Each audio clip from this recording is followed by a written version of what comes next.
Are you going to stay with us? It says in 1 minute. It's going live. Okay, we're back live. Okay, let's share across because then otherwise people don't see what happened. Is Andy going to tweet it?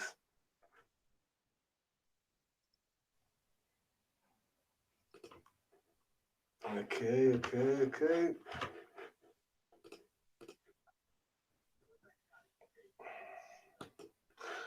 Should be.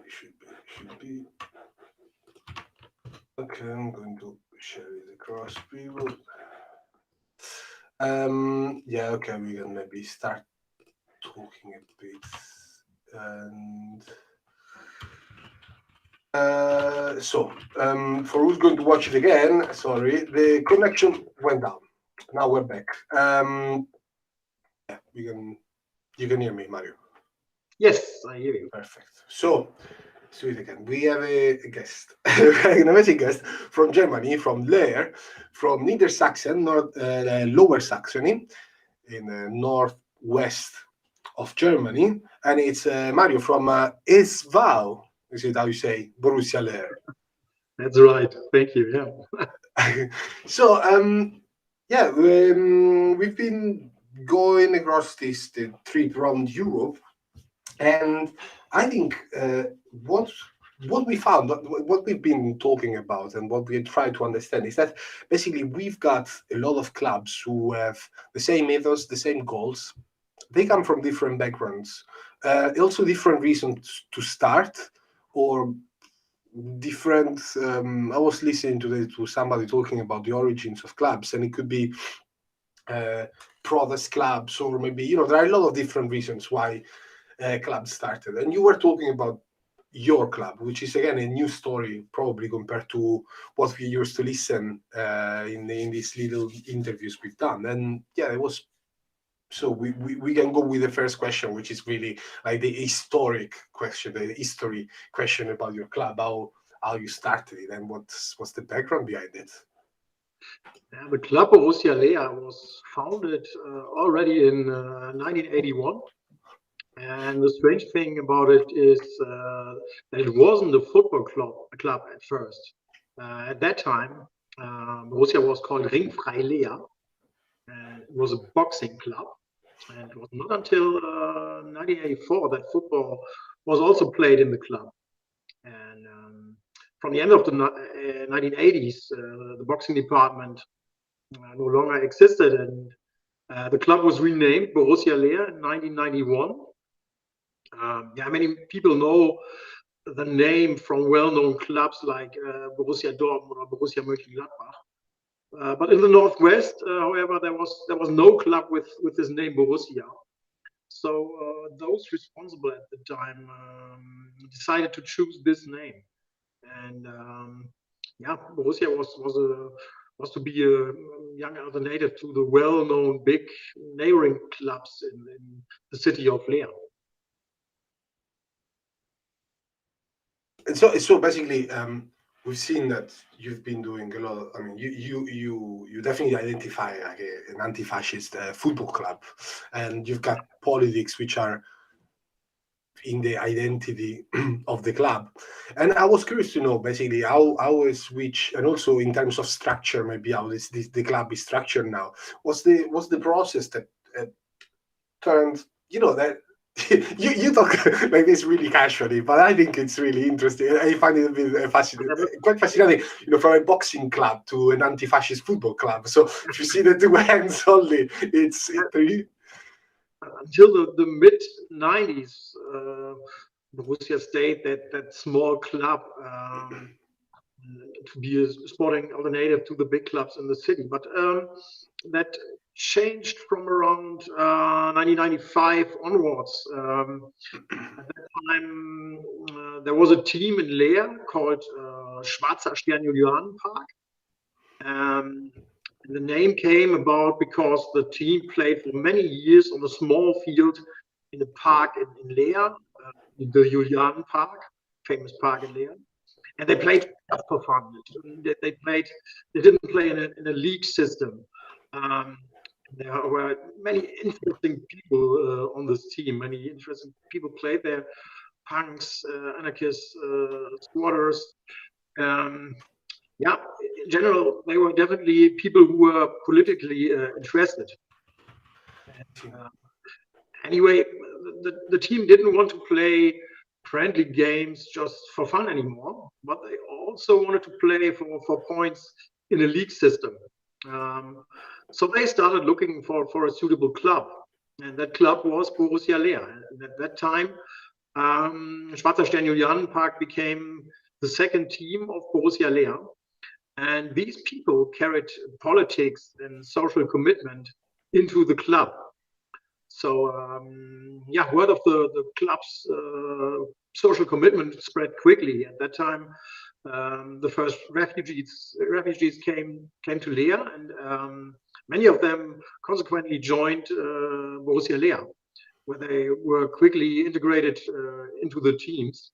There were many guys who took care of them. Willy Schmidt, for example, the chairman at the time, took in refugees at his home, and yeah, he took care of official business of the refugees and helped these people in many other ways. It's a really cool story, actually. And it's got deep roots as well, which is really amazing. Probably, I think many people must have drawn this connection between a bit the history of San Pauli and the history of Borussia Leer, I guess. Isn't it like this group of people from outside finding a home slowly through the football and then starting this sort of change in the identity of the club? Because more or less, maybe a little bit like that. Maybe you can compare it. Yeah, you can compare the cities of Hamburg and Leer. There is a small town, and Borussia Leer is a small club with only about 200 members. Yeah, but Borussia had the chance to be different, and yeah, and they did it, and they took the chance. So that is what happened in the 90s. Yeah. Well, I'm just curious now because usually we talk about the present more, but now about the past. How was it perceived at the beginning? This from the people who were running the football club before, this new input of people. It was welcomed, I guess, because if they had a second team, or was it difficult? Yeah, it wasn't that. It's an advantage if you have a small club. People talk with each other, and so like I told you, even the chairman was one of the guys who took care of business, and so that helped to. There were no bigger problems if you're such a small club. It's not that problem. No, I thought basically the chairman was helping the refugees was in a phase after there was an input, a political input. That's what I thought. But no, okay, it was already like an environment which was welcoming, basically, which probably helped the process of getting new members and new players together. It's really cool, and you were saying now you've got 200 members, you said, more or less. What's the structure at the moment? Do you have any particular structure, and it's all these members? Most of these members are also playing members, as it usually happens in Germany, or is there different structure? No, Borussia Leer is now only a football club, and yeah, a small club with, like I told you, with about 200 members. But it is striking that Borussia is nevertheless the only club in the city of Leer that can offer 3 adult teams, 2 men's teams and 1 women's team. And the youth teams organized together with 2 other clubs from the city in a so-called what's the English, Youth Development Association. Oh, cool! Yeah. Förderverein Leer, it's called in German. Yeah, that's the structure, and there's no boxing anymore. In the meantime, yeah, esports also plays a major role. They have founded its own league there during the pandemic, which was later made the official e-football league for our region by Okay. the Football Association. And Borussia is active in esports with 4 teams. It is striking that Borussia is the only club I know that has an all-female team with Jessica Bokov and Janine Legeri. We have 2 female players at the controllers, and I think that's very rare. Oh, that's interesting. Yeah, it's like I guess it's quite. I'm not an expert of the gaming world, I have to say. So like I'm not. I don't want to go. I mean, I totally appreciate that what you're doing, but to me, I was curious though because you mentioned that this became a recognized league. So basically, you were promoter of a sort of tournament. Then it was turned into an official. Okay, yeah. Sorry, I didn't understand that. Yeah. So from but again, isn't it the same story of like people playing in a park then turning into an official team? it's a Here it was. It was during the pandemic. So people from the club from Borussia Leer thought about what can we do to give something to the people that they can play football. Okay, it's only digital, but not real football. But we can create a league, and this league became the official Ostfriesland Liga. So the Niedersächsische Fußballverband, Football Association from Lower Saxony said, okay, it's such a great idea. We make it the official league for this region. Yeah, that's really cool. It's good. I'm trying to. I don't know. I'm really. I find it really, really cool because I like this idea of like having a project that you do for. I don't know how to say. Especially, I love that there's been a recognition of the good work you've been doing, which was proper community volunteer work to give something to the others during the pandemic, and it was turned into something official because they recognized the value of what we were doing.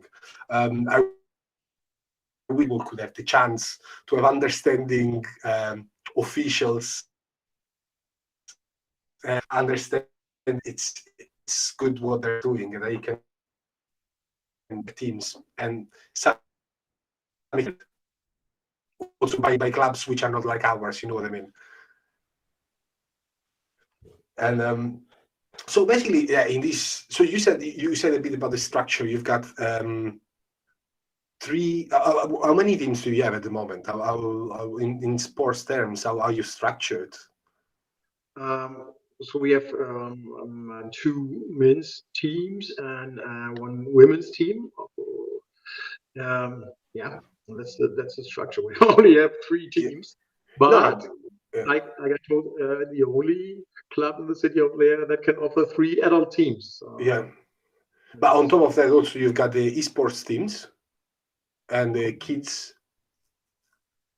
Do you have also the kids? Sorry, I didn't understand you. You also have the youth teams for the kids. Youth teams are organized together with 2 other clubs. Okay, I see. There's a small town with only 35,000 inhabitants, so it's not that easy to have an own youth development association or something like that.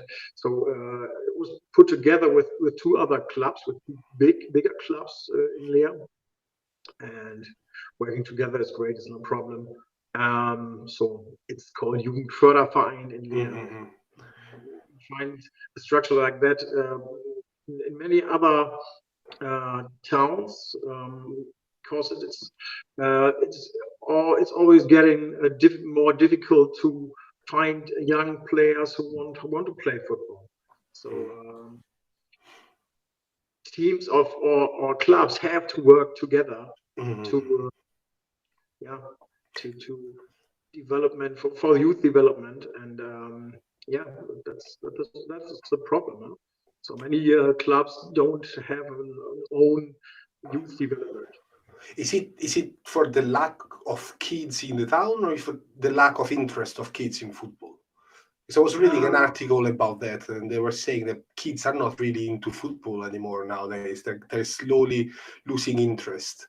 So I was Yeah, I think it's a problem. Yeah, they're losing interest to play football. Yeah, all those video game stuff does play a role. Yeah, but that's why we founded the esports department. So we fire esports to gain them back to real football. I see. Yeah.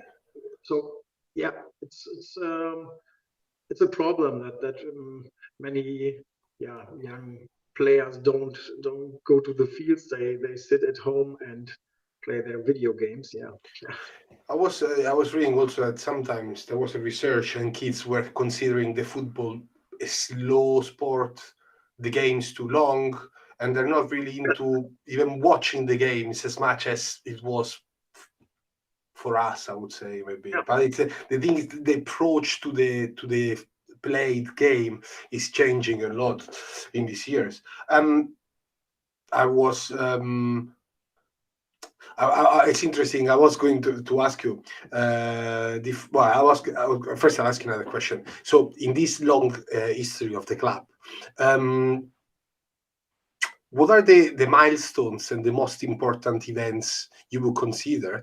And I'm also curious to see sometimes on this the personal side of this, the personal view on this.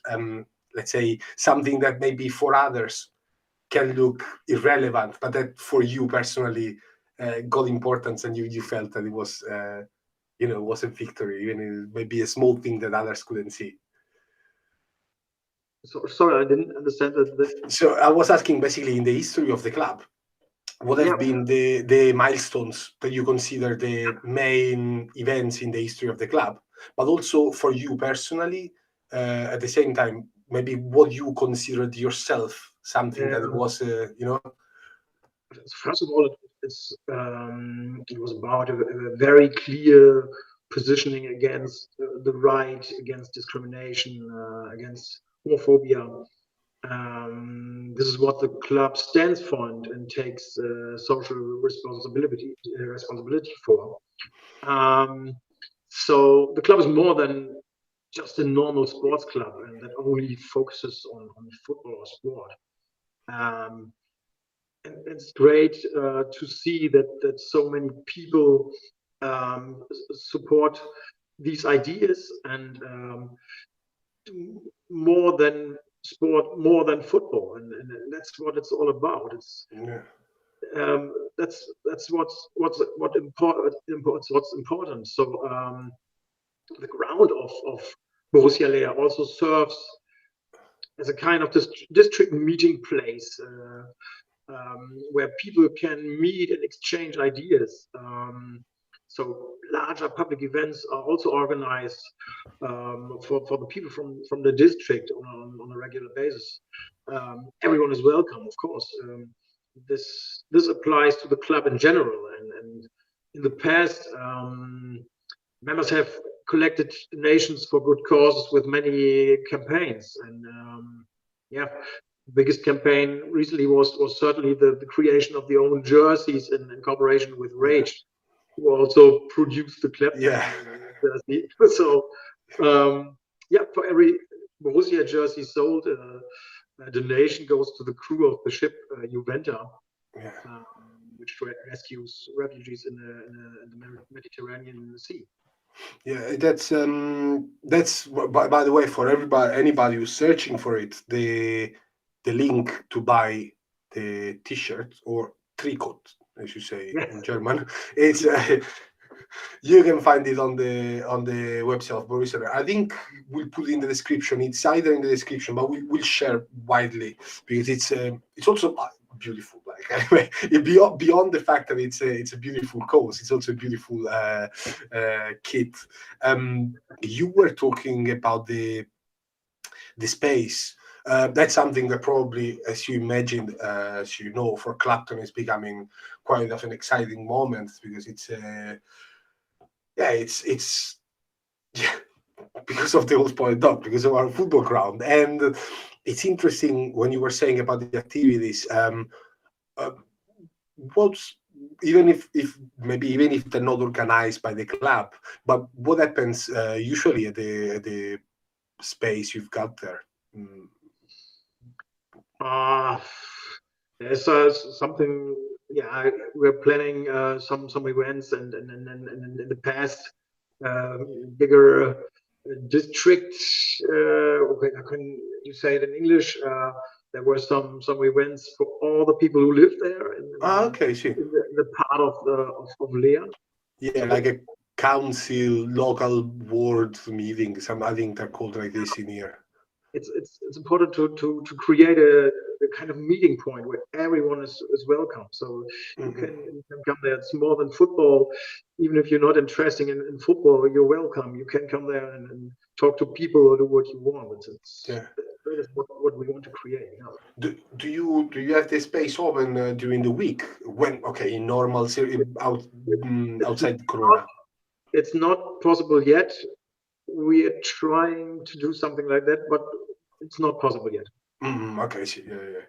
I guess it's not the easiest thing to do. Of course, it's like you still need somebody with the keys who goes there, and I totally understand that even for us, it's not the easiest. But yeah, no, okay, and so basically, we were going to talk about the activities and. You are doing also with the community, so and the work you've been doing also with the local community. One thing we wanted to ask, so like, has there been something else that you've been doing during Corona? You mentioned, of course, the esports tournament. Have you been involved in something else? Did you have the energy to? Yeah, there were some activities, but yeah, what's interesting. So we helped many people, older people. There were members of the club that bought things for older people, and they couldn't leave home. So members of the club asked them, can we go there and buy something for you? So yeah, that's Okay, see. That's an example. But it's difficult to organize things during the pandemic. Nobody can leave his house, and so everything is happening online. So yeah, it's difficult. But I guess also probably we are still talking about a smaller community, as you said. So I guess that the networks of usually compared to my experience of my hometown, which is a small hometown in Italy, I guess that the experience of links and connections between people in a small community are still strong enough, and sometimes there is no need for an external body to come and support those links. I guess probably the what happens already in the community works by itself, even in terms of crisis as it was at the moment. Luckily, that's the good thing of being sometimes in a smaller place where you know your neighbors, but you know the name of your neighbors and you can talk to them. Yeah. And so like so far, let's forget about this season. Let's forget about Corona. Corona didn't happen. What have been the biggest challenges you faced outside Corona? For the first time, Borussia Leer was almost unable to field a men's team for the 2018-19 season. But those responsible did not give up. For days, the calls were made to possible players in order to get a men's team going after all. So you see, it's like we talked about it. It's more and more difficult to motivate kids to play football. So, and that's a problem. Later, it's a problem to find adult players. So there was a big problem in 2018. But indeed, at the start of the training, almost 40 players were on the field, and even 2 teams could be formed. But that was a critical situation. The trainer, already thought about. He said, "There's no chance. We have no chance. We will have no men's team for the next season." But it worked. Okay. And the rebuilding of the teams was slowed down by the Corona pandemic, but it is still in full swing. So even with all the things happening around the club and within the club, it's makes the club interesting for young players. So Borussia plays with its teams at a low league level. It's the 10th level. It's like us. Sorry? I think it's men's team wise is the same here. Our women's team is above, but men's team is more or less the same. But it is noticeable that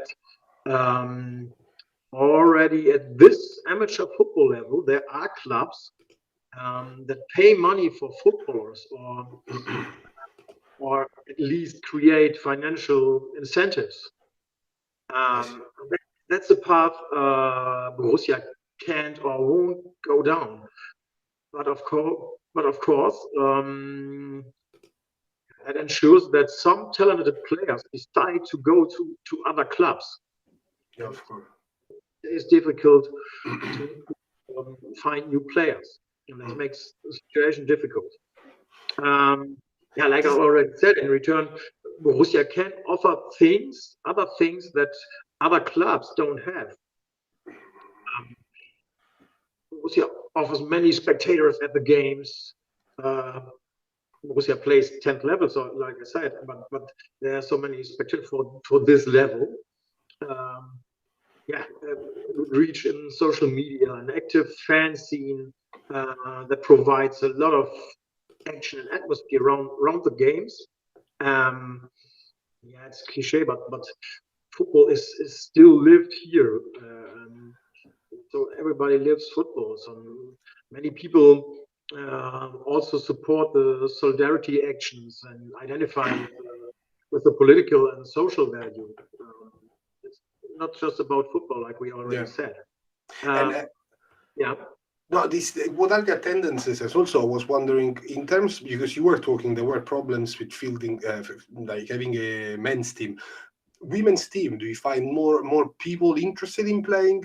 Is it something that there is more of a push? I think at least in this, I'm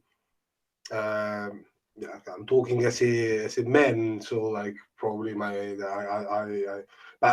from what I could see, there is now a growth. There is more of like an interest, especially after I think it was the World Cup, or like so. There is an interest which is growing. Do you see, like in the women's team on your end, on your side, is there enthusiasm for joining the club? It's difficult to find women.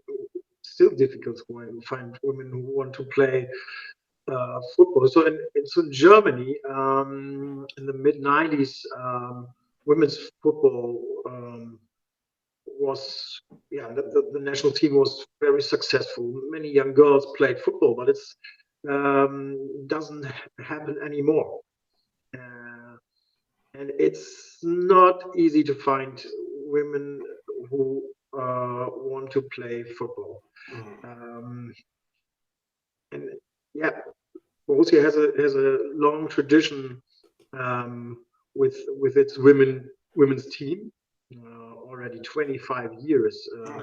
In our region, there are not so many teams that play, or many clubs that offer women's football so long over the years, and it's Borussia is well known for women's football, but still difficult to find young players. Other things happen, and football is not the number one choice. I see. Well, maybe after these times of spending every single day closed in a space, running on a pitch will become something more fashionable and something that people want to do more after all the Maybe. corona. Um, I was also saying something else. Yeah, because you were talking about the attendances. I've seen there are some photos on your website, and there are really well attended games at and it's really good to see. It's beautiful. Also a really nice building. We'll probably take some inspiration for what we need to build at our ground as well. um, there was something I was going to ask that you were mentioning. Uh, yeah, actually, just a note. We've got different views on this, and but there is no right, there is no wrong. There is just only good ways of doing it. And I was interested because it's something that we probably discussed and we'll discuss also at Clapton. And I like your approach to become a sponsor to your club. And there is the Bildet Banden. It's like, if you want to explain what Bildet Banden is, it's a concept that also politically is really interesting. It's difficult to explain in English, so it's maybe you have maybe you can explain it. I don't know how to explain it. Okay. Yeah, basically, It's a Wortspiel. It has two different meanings. Bildet Banden. It goes stick together in a left wing scene, but Bildet Banden also means buy sponsoring packages. It's okay, see. double meaning. Yeah. What's more important, the sponsors Borussia Leer are part of the so-called Borussia League. Yeah, and what's important is it's all about identification with the club. Borussia has and needs sponsors who clearly identify with the values of the club. This naturally creates a strong bond with the club. Many of we talked about the club's matches and many spectators. So many of the sponsors are also often attend the club's matches. And our plan is to bring the sponsors together in a kind of network, so they can benefit from each other. That's already working well, and they have been able to help each other. So that was our goal. And when the pandemic is over, we want to hold networking events again, where the members of the Borussia Liga can meet. So as in other areas, it is important to bring the good people together, not only football supporters. You have also sponsors, who do good things and bring the good people together who live in our region. And for us, one thing is clear. There should never, or financial backers should or will never determine what the content or the identity of the club will be. It's very important that Borussia will remain independent. And maybe that's also a difference to other clubs. It's so important. So we are so small, Borussia Leer is so small. that's the chance. We can say we don't have to look if anybody has money or there's some financial backer who wants to buy the club. We don't have to look on these things. Borussia has to stay has to remain independent. That's very important. And then sorry, when and how is it? How's the structure? Maybe I lost that.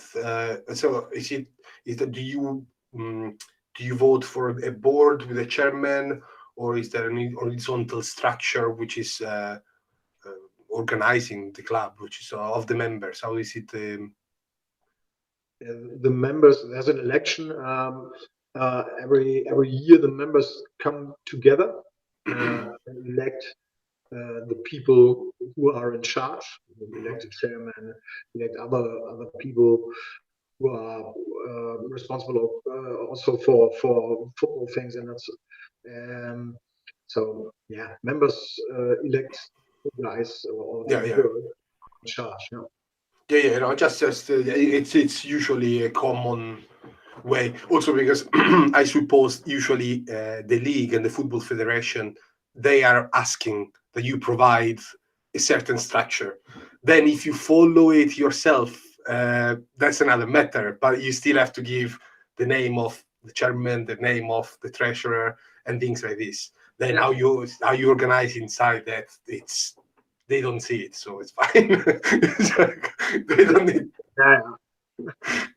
They won't know. What do you have? Let me see if there is something. Probably this is the classic. We've been talking about the past. We talked about the present. Of course, we're going to talk about the future. What are the goals that you have as a club? What would you like to? What are your long-term and short-term plans for you?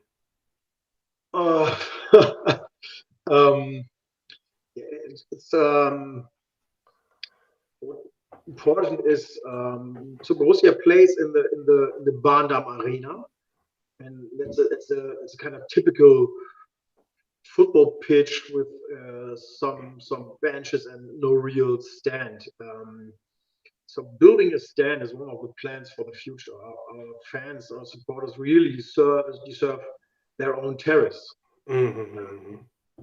By the way, the name Bahndam Arena, we were often asked, well, why is your field, your pitch, your small field called Bahndam Arena? That's pure irony. Okay. It's not even the official name of the football field, but we thought about the inflationary use of the term arena in Germany. And we found that so bad that we wanted to counter it with something ironic. Yeah. It's also a criticism of the fact that nearly every stadium name is now marketed and called Arena, and stadium names were sold. But isn't it like Arena, like from the Gladiators or something like this? It sounds like. It's but you see in Germany you found stadiums, they are so ugly, but arena, it's unbelievable.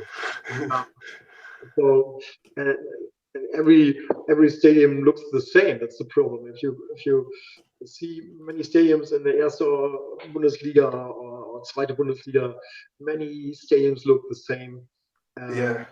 German, you say it's Bausatz. It's just you put together some standard things, and every arena or every stadium. It's like Lego, massive Lego.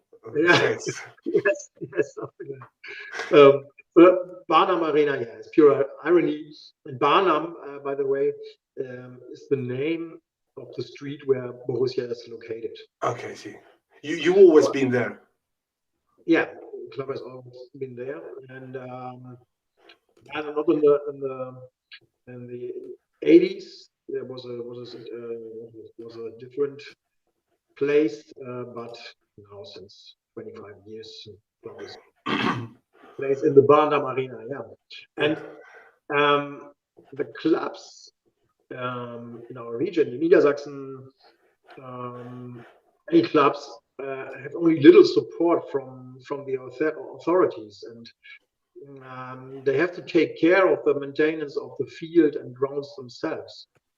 So, for example, Borussia needed a floodlight, a new floodlight. The old one was dark and needed a floodlight, and Borussia bought a second-hand floodlight from another club near Bremen a few weeks ago. Oh, okay. The floodlight was then installed at Borussia's ground. Yeah, this is how you help yourself. But what I was wondering is, how is this relationship with the authority? Basically, the authority owns the stadium, the ground, the arena, and basically they give it to you. You have to pay a rent, or maybe you just say, "Oh, we're going to use it. You have to provide a plan of what you're going to do, and they give it to you for free." Let's say. There are many different options. There are clubs in Leer. They own their own stadium.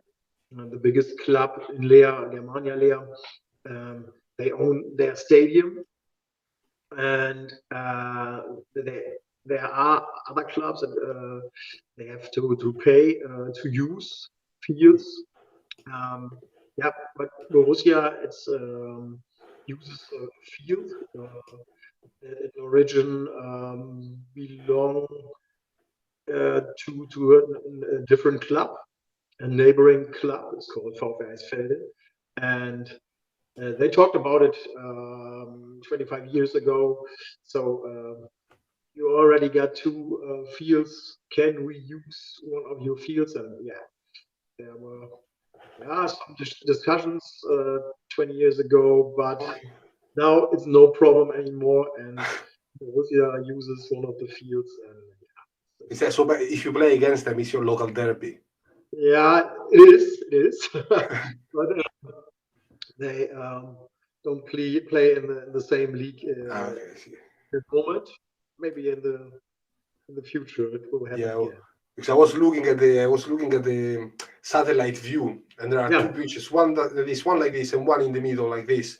Yeah. Is that the one in the middle where you play the games? So you just go one. That's the field of VfR SV. Okay. One field.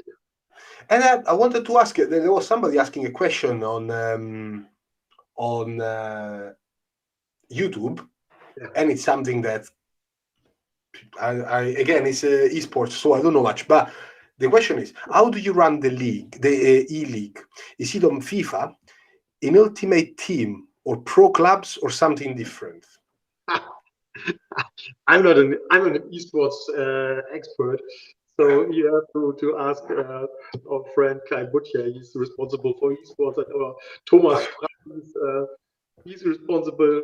Nils Elberski. We have many people at Borussia Leer who are experts for esports. I know the league is played in 90s mode, but that's all I know about it. So maybe that answered the question. I don't even know what that means, so it's fine. I can just leave it. That's how it. That's how it is. What else? I think we are probably. Yeah, we talked a lot. We talked about a lot of different things, and it was really, really interesting because I really enjoyed having a chat with you. Finally, also after all these times that we Clapton messed it up, it was us. We take all responsibility, but between broken laptops and other mess, it's been a great start of the year. So, but I guess everything is working now. So what's sorry? Everything is working now, so everything perfect. We are also online, and it's all good. And it was really, really nice talking to you.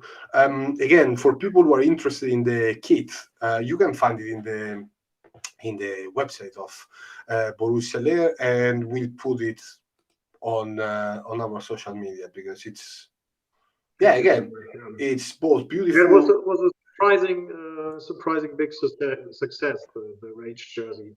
Yeah, you can compare it to Clapton. How many jerseys Clapton sold? 30,000 or something like that? I don't know anymore. Too many. No, it was good. It was good, but it was a bit of a headache. But yeah, it was. We're talking about several hundred jerseys Borussia has been sold. But it's much bigger than we ever expected to be. It's nice to see that the Borussia jersey is worn all over the world, and that many people identify with our values. So yeah. No, I think it's also a campaign that has been supported also by other activities. I think was it a No One Behind calendar as well? No, Sorry? Leave No One Behind calendar. I think it was also. Yeah. In the No Borders, Mhm. yes. So I've seen that in Germany. It's been a really well supported campaign, and it's really interesting.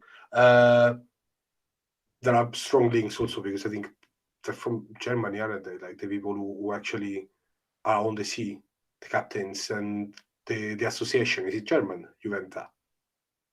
Juventa, yes, it's Okay. German. And the ship Juventa was renovated close to Leer, in the harbor of Emden. It's 20 minutes. Yeah. And so we followed what they did, and it's nice to see that there are people who care about people who drown, and unbelievable things happening in the Mediterranean Sea. So we have a friend of our club, Julian Palke, who was a member of the Juventa crew, and she told us so many things. Pushbacks and all the bad things that happened. Yeah, it's probably the most painful thing is sort of how we get used to horrible things and we lose the context of what's really happening, other than seeing numbers and news on the newspaper or on the news. As you can imagine, being Italian is something that we've been really close to, even geographically, and it's been something that's been really a concern, and it's a tragedy that we've been living for a while. But yeah, I think that's a great campaign, and it was really seriously amazing to have you with us. I really enjoyed having a chat with you. Maybe once the world opens again, we can come and visit you, and you should come and visit us. Great. Would be fantastic. Actually, I was checking. You were saying there is an airport. Maybe we can also come with a boat all the way from the Thames, and then go past Amsterdam, Groningen, and then get into the Ems, isn't it? Emden, and then with the river. Well, we can probably then we need to get on the canals to get close to the football ground, but we'll make it probably. We'll find some sailors from our club. But again, thanks a lot to you. Thanks a lot to everybody who've been following these streams. And also, this is probably the last one for a bit. I'm gonna take a break. We ended with the fireworks, isn't it? Like we ended with a big one, with a really good one. And again, thanks everybody who's been watching, all the members who've been supporting it. Personal opinion, I think that these interviews have been really, really great, and we could learn a lot from other clubs, and probably also other clubs could find out about other clubs as well. We wish that one day, as we said every single time we had this, but one day we'll have also this international meeting and we'll get together, we'll get to meet each other, probably in London at the All Spoiled Dog with all the clubs. We managed to meet and create a really strong international European network of clubs.